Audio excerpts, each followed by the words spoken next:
A famous Hollywood actor hits rock bottom after a painful betrayal and wanders through the streets of New York City, lost and distracted.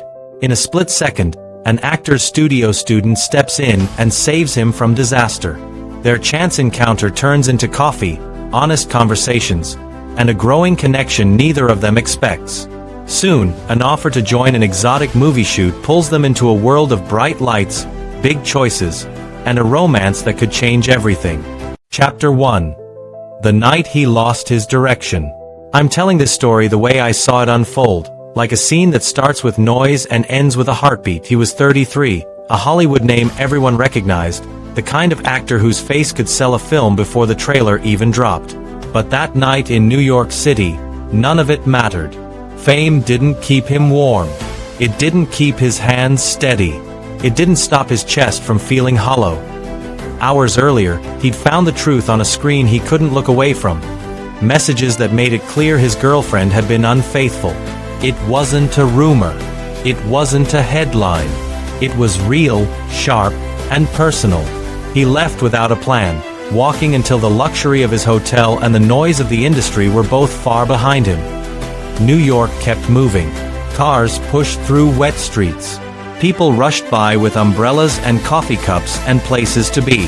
He drifted, disoriented, as if the city was a river and he'd forgotten how to swim. A bright intersection, he stepped forward without thinking. The horn blasted. Headlights jumped closer.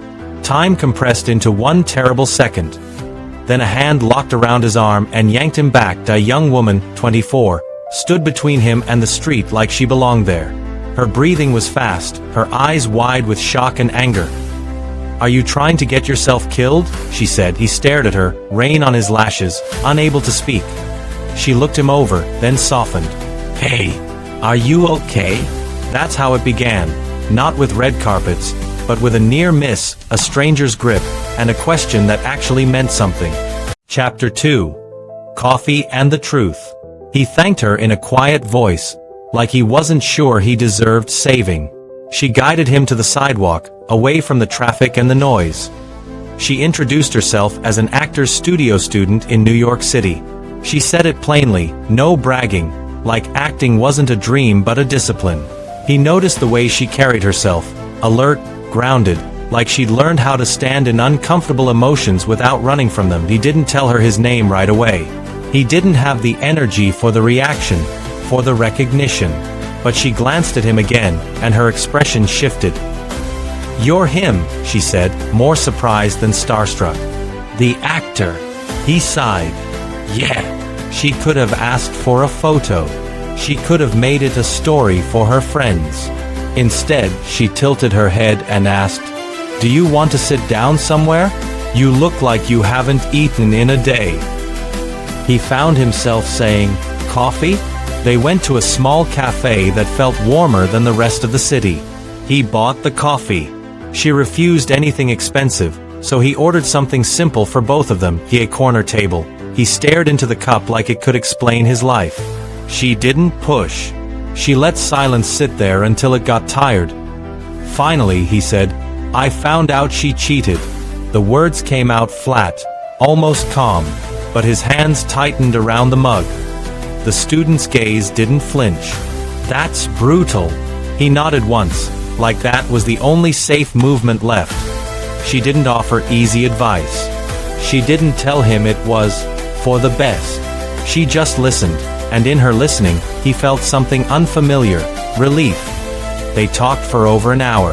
About how fame can turn love into a performance. About why she chose the actor's studio, because she wanted truth, not shortcuts. About how he used to love acting before it became a machine. When they finally stood to leave, he realized he didn't want the night to end. Outside the cafe, he said, "Can I see you again?" She hesitated, measuring the risk of stepping into a famous man's orbit. "Okay," she said. "But only if we keep it real." He smiled, and it was the first genuine smile he'd managed all day. Real. Deal. Chapter 3. Dates in a City That Never Promises. Their next dates were simple by design, almost stubbornly normal. A walk through a quiet museum. A late slice of pizza where no one cared who he was. A matinee movie where they sat in the back and whispered about scenes like two students. He tried to pay for everything. She didn't let him. She insisted on balance, on dignity, on being seen as a person, not a project. He found himself captivated not by perfection, but by her honesty. She challenged him when he drifted into bitterness. She laughed when he took himself too seriously. She noticed details, like the way he held his breath before admitting something painful. One afternoon, she invited him to watch her rehearse at the studio. He sat quietly in the back while she worked through a scene. There was no glamour to it, just sweat, focus, and courage. And then she performed. Not like someone trying to impress a celebrity. Like someone who needed the truth of the moment the way some people need air. He felt it hit him in the chest. That rare shock of witnessing real talent. After rehearsal, he met her outside. "You're incredible," he said. She rolled her eyes, but she couldn't hide her smile. "You're biased." "I'm serious," he said. "You disappear into the work." A week later, he introduced her to a director he trusted. A steady man who cared about craft more than hype. The director listened to her read, watched her choices, and nodded slowly like he'd been waiting for her. That night, the actor told her about his next project, a new movie shooting in an exotic country, a story with heat and danger and romance.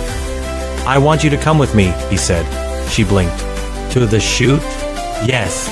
And I want you in the film." Her mouth opened, then closed.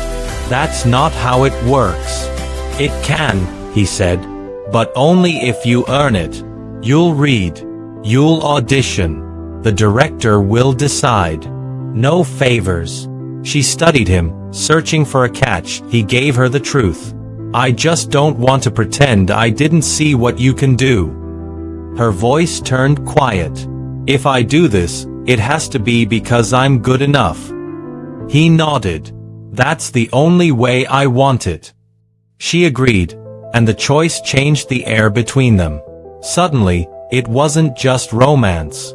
It was possibility. Chapter 4.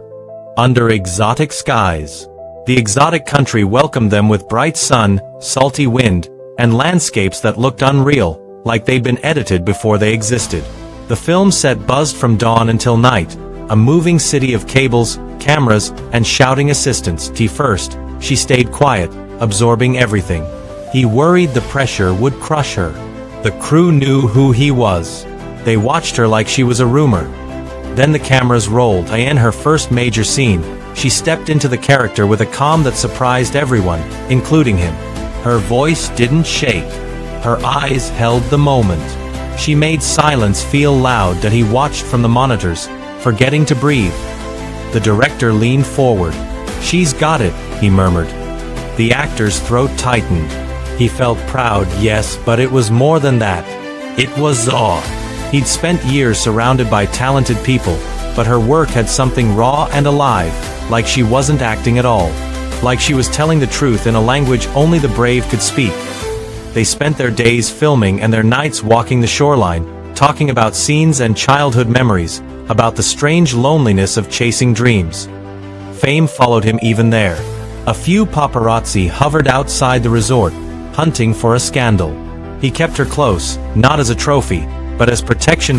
One night on a balcony above the ocean, she confessed, "I'm scared this is temporary. Like I'm borrowing your world." He answered honestly, "I don't want you to borrow it. I want to build something that's ours." She looked at him in the moonlight. "You just got your heart broken." "Yeah," he said. "And somehow, you're the first thing that's made me feel like I'm not ruined." Her eyes softened. She reached for his hand, and in that small touch, the future started to feel real. Chapter 5. The Promise After Cut. The last day of shooting arrived with applause, photos, and the kind of tired joy that only comes from doing something hard and finishing it. The crew celebrated. The director thanked everyone. The actor watched her smiling in the chaos, and he knew something with a clarity that scared him. He didn't want to go back to his old life without her. That evening, he asked her to meet him in a quiet garden lit by soft lanterns. The air smelled like flowers and warm stone after sunset. She walked toward him slowly, suspicious and curious. "What is this?" she asked. He swallowed. For once, he wasn't performing. His voice came out plain. "You saved me," he said. "Not just from a car. From the worst version of myself." She tried to joke, to lighten it. "I just grabbed your arm." He shook his head. "You reminded me I'm still here. That I can still start over." He stepped closer. "I love you." The words landed between them like something sacred. She didn't look away. "I love you too," she whispered, as if saying it too loudly might break it. His hands trembled as he reached into his pocket and took out a ring. He opened the box and dropped to one knee. "Will you be my wife?" he asked. For a second, she just stared, stunned. Then her eyes filled, and she let out a shaky laugh that sounded like relief. "Yes," she said. "Yes, I will." They married soon after, in a ceremony that felt simple compared to the loud world that surrounded them. She wore elegance without excess. He looked like a man who'd finally come home to himself. When they moved into his mansion after the wedding, the space didn't feel like a monument to fame anymore. It felt like a beginning, like a place where two people could be ordinary together, even if the world insisted on calling them extraordinary. And every so often, when the nights were quiet, he would look at her and think of that first moment in New York City, the headlights, the rain, and the hand that pulled him back into life.